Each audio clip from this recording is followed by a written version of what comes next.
It's Monday, and that so happens to be the day that I like to talk about monsters. Hello, and welcome to Monster Mondays. I'm Geoff Arbuckle, co-host of the weekly podcast Film Seizure that you can catch every Wednesday at filmseizure.com or at a number of podcast providers online. Godzilla 2000 made some pretty good money in 1999. If I have my calculations correct, it made a little under $30 million, which is not too bad for a Toho Godzilla movie, especially since they made the movie for somewhere around $10 million.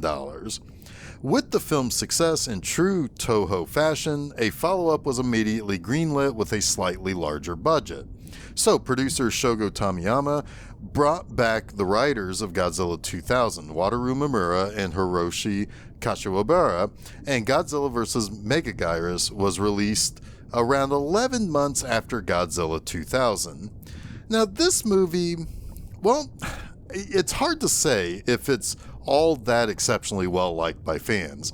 And to be honest with you, initially, I was not one of those fans. I've not watched this film since the first time I checked it out about 7 or 8 years ago because it's mostly a little dull, or at least that's how I remembered it. But that's not to say that there isn't at least a few interesting elements here or there to this film.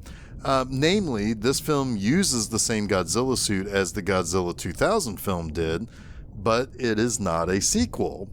Again, this is a sequel to the 1954 Godzilla movie. But there's more to it than that. This movie does something really interesting to the original movie. It actually changes the conclusion. So get this. The original Godzilla film ended with Godzilla being killed by the oxygen destroyer. Of course, that same device would come back to haunt Big G again in Godzilla vs. Destoroyah when it accidentally created the monster Destoroyah.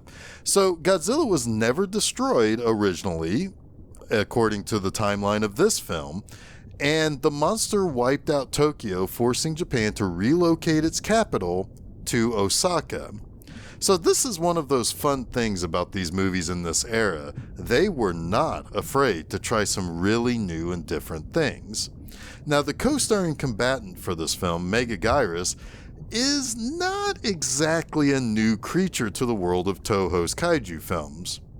Well, let me say sort of. The Megaguirus is the queen version of a slightly different creature called the Meganulon and the Meganula.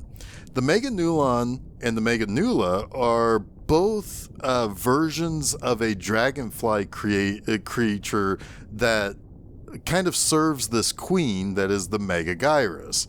Now, while this is the first appearance of the royal version, the Megaguirus, the Meganulon actually made their previous appearance and their first appearance in the Rodan film from the 50s.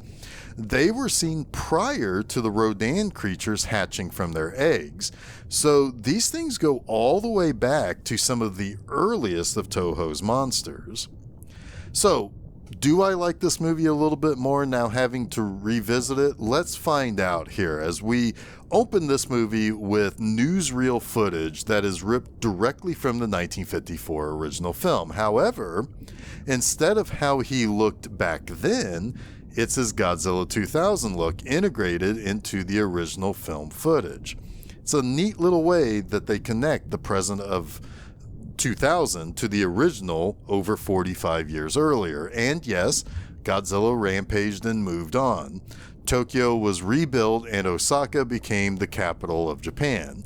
We then see historical footage of Godzilla attacking a nuclear power plant in 1966.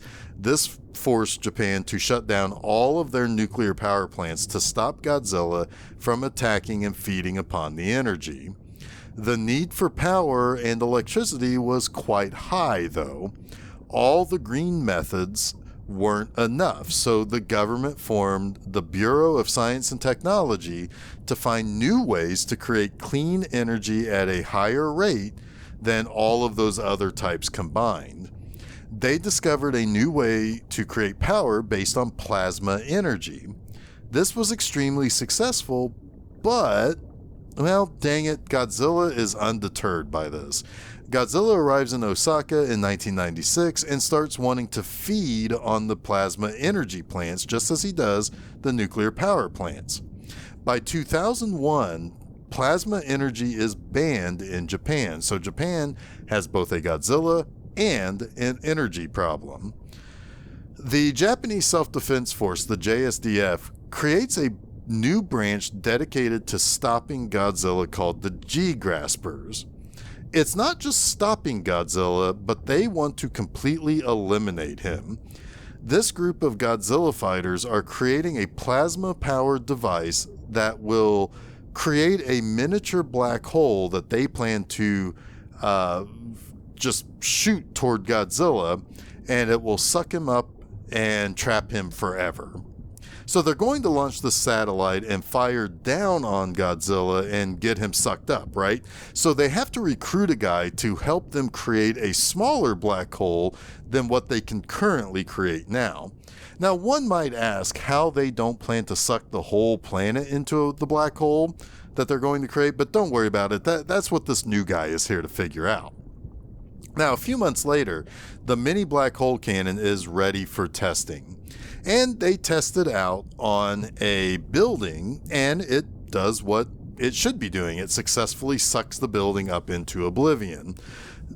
But the black hole collapses in on itself, and all appears to be working as expected, except before everything goes silent after the test, there is a little wormhole that's left behind that is a space-time anomaly. Later in that same day, the wormhole returns and allows a prehistoric dragonfly into the present to lay an egg before it returns to the past. A young boy who's interested in collecting bugs and moths and so on and so forth finds the egg that the dragonfly left behind and decides to take it home, but as time passes, it starts oozing goo. Just as you would whenever you have eggs that start oozing goo, the kid decides to throw it away, but he's actually a day early for garbage day. So, not to take it back home and have it potentially discovered by his parents, the kid decides to just toss it into the sewer. And just like that, it's not his problem anymore. Now, it's kind of hard to know if the kid shouldn't have tossed the egg away or if the black hole thing was a worse thing to have happened to the world, but the egg starts to act bizarrely in the sewer as it seems to start splitting off into smaller globules from its own shell. Soon, water from the sewers and the drain system starts to leak and rise to the surface. However, giant gross bugs, the Meganeulons, have hatched from these little globules and started crawling around and causing all sorts of problems as they start to literally eat people. So what the story is with the Meganeulon is that the egg the kid dumped into the sewer, well, that was a really bad thing for him to do. That's because it caused the egg to grow as well as to split into those smaller eggs. It has that reaction with water. Now, the eggs hatch non-flying, scaly bugs called Meganeulons. As they continue to mature, they molt and emerge as giant dragonflies called Meganeula. We'll see later that what the Meganeula's job is, which is essentially to collect energy to bring back to their cocoon queen, the Megaguirus. But for now, the G-Graspers track and discover the whereabouts of Godzilla. However, the satellite photo picked up something else. Something in the shape of a single Meganeula. They take off to investigate, and they do discover the corpse of a Meganeula, but shortly after, Godzilla surfaces. Now, the leader of the G-Graspers has to plant a tracking device on Godzilla to maybe more accurately track him and his movements. Now, as the satellite is prepped to be put into orbit to soon fire upon Godzilla, a coastal city has become completely flooded. This is so more of the Meganeulon eggs can be hatched and for the Meganeulon to molt into Meganeula. So there are a couple of problems here. Meganeulon have flooded and taken over a city and are hatching from thousands of eggs. Of course, the primary issue is that Godzilla is still out there and still causing a lot of problems. But on top of that, the government has some pretty legitimate concerns over the black hole weapon, especially if it doesn't work all that well on Godzilla. The major domos of the G-Graspers kind of speak out of turn and begin to promise that the weapon will be ready and will work, despite there not being enough tests having been run on it. The JSDF are split into two different missions. The first is to lure Godzilla to an island so that he can come out onto dry land so that the black hole weapon can be fired upon him. And the second group is to destroy the eggs in the flooded city, but those eggs have already hatched and the Meganulon have already grown up into Meganula. The Meganula are attracted to the energy signature of Godzilla. So the newly hatched and matured Meganula fly off into Godzilla's direction. Just as the G-Graspers are planning to fire the black hole weapon down onto Godzilla, the Meganula arrive to swarm Godzilla, and this swarm makes it impossible for them to get a positive lock for the black hole weapon to target Godzilla. But the G-Graspers command team decide to just go ahead and fire it away without the lock. This, as it should not be a surprise, doesn't work too well. On the ground, Godzilla is getting a bunch of Meganula landing on him and kind of sucking out some of his energy from his body.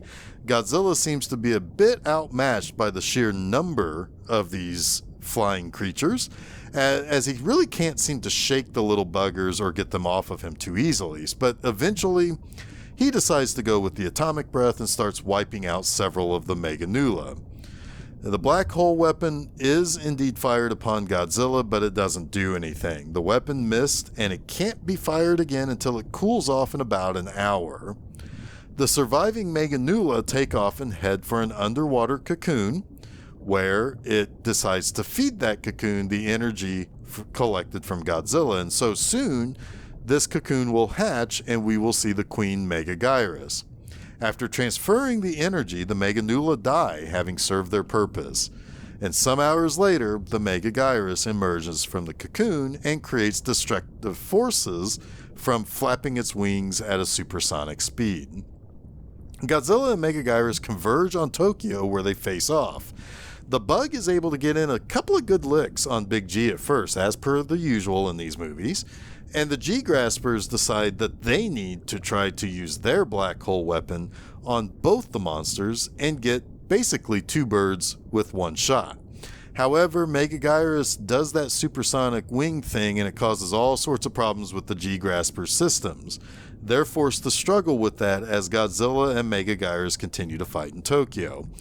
Between teeth and talons and stinger, Megaguirus really does literally stick it to Godzilla and even causes him to not be able to use his atomic breath by sucking a bit of his life force from him. However, as per the usual in these movies, Godzilla shakes it off and decides he's had enough of this bug shit.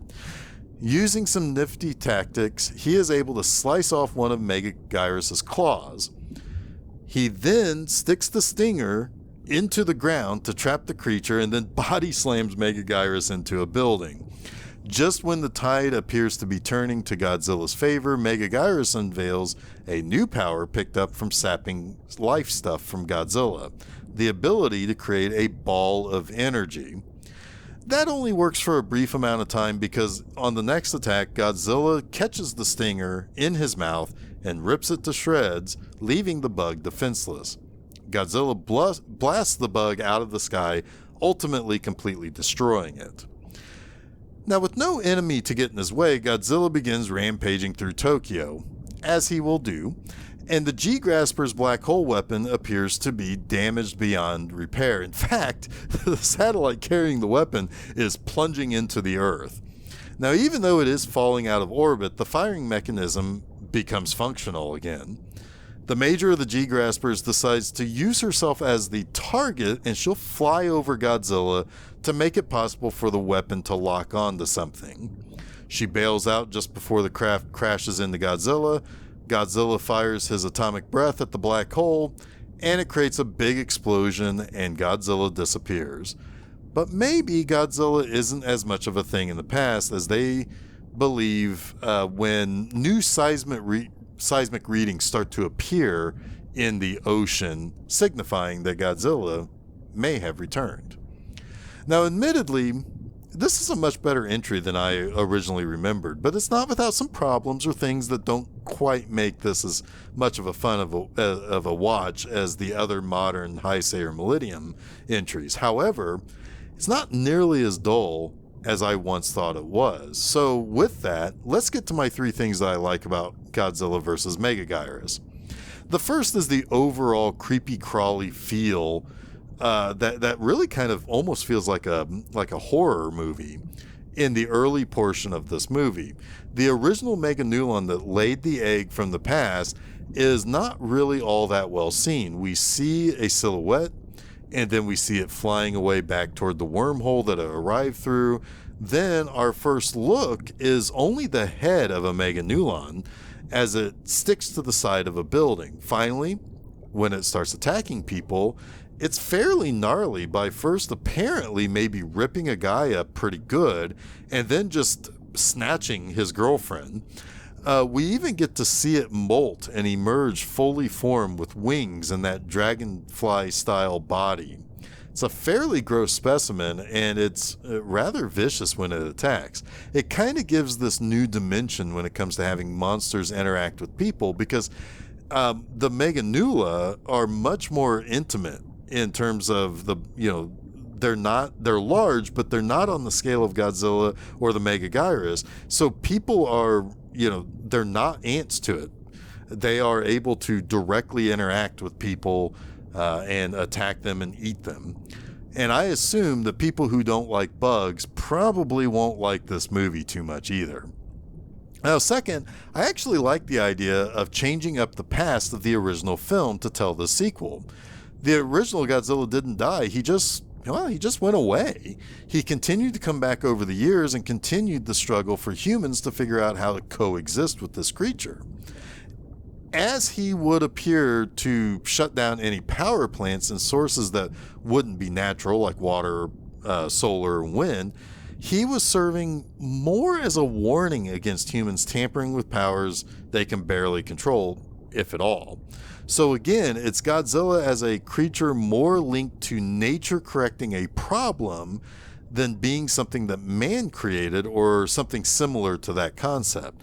Godzilla serves as the planet's defense against the most evolved species getting a little too smart for their own good.